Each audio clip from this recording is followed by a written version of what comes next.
Okay, we're going to discuss the automatic one-step buttonhole on the Janome Sewist 500 sewing machine.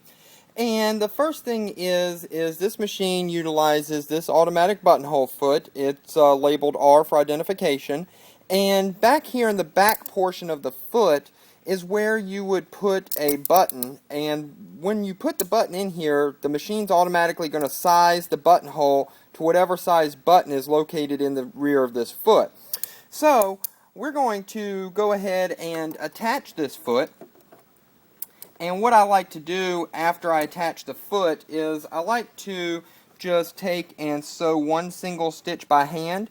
This allows me to pull the thread through the foot and get it all set up and ready for sewing. There's also a lever that needs to be pulled down. Is this lever right here.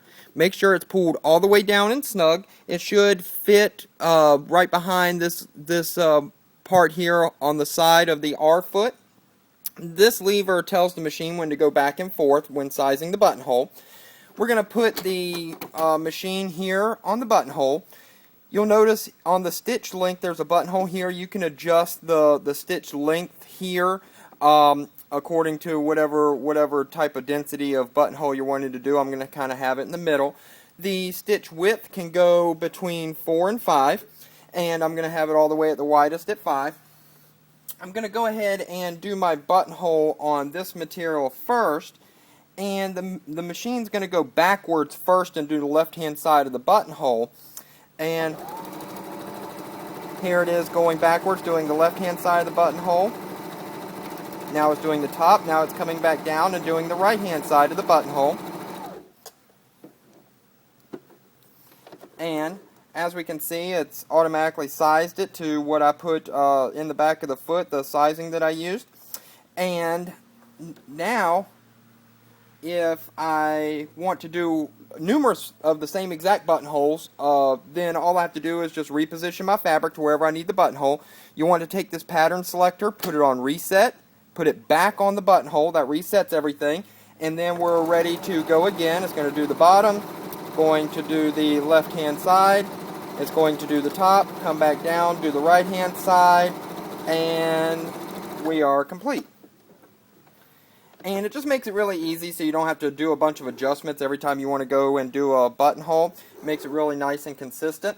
Now, if you're doing buttonholes on softer type of materials, you might want to use a stabilizer or interfacing. You want to kind of give the material a little body, like this material here is really soft and really has no body to it or stiffness. So what I like to do is I usually put, what I use is just a standard piece of paper. I just have copy paper here. Notebook paper also works, but it just gives the fabric a little stiffness. I like this because of the fact that whenever I'm done, I can just rip the paper off, and the rest of the remnants of the paper will come off in the wash. And also, it's cheap and easy to use. So we're going to go ahead and do the, we forgot to reset it. And whenever you don't reset it, the machine will just sit there. So we've reset it. We're ready to do the buttonhole. It's going up the left-hand side now. And it's going to go and do the top. Now it's coming back down on the right-hand side. And basically that paper just kind of stabilizes the fabric, gives it a nice flat surface to work on. As you can see, there's no puckers. It's nice and consistent. And we can just go ahead and rip this paper out here. It kind of perforates it whenever it's sewing, and so it makes it pretty easy. And even though I've got the paper out, pretty much the paper's all gone, we still see there's no puckers. It's nice and tight and consistent. We'll go ahead and do a buttonhole here on this denim material. And we got to remember, we want to reset it, so we'll go here. And I'm going to go a little denser with the stitch length here, and I'm going to narrow down the width just a smidge. And it's going to do the left-hand side first.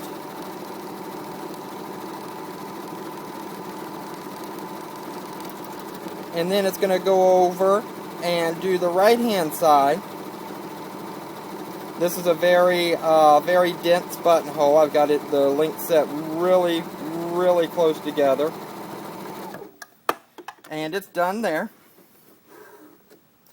And there's our buttonhole. Now keep in mind, when using a buttonhole like this that sews the sides of the buttonhole in different directions, please keep in mind that all fabrics don't feed the same way forward as they do backward.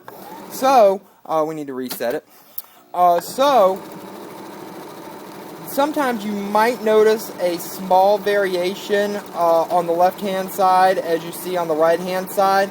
There's really no way to prevent this. You can just kind of tweak and toy around with the length and width settings. Even the tension, you can go from 1 to 5 on the tension to try to perfect your buttonhole. There's really no science to it, just kind of trial and error.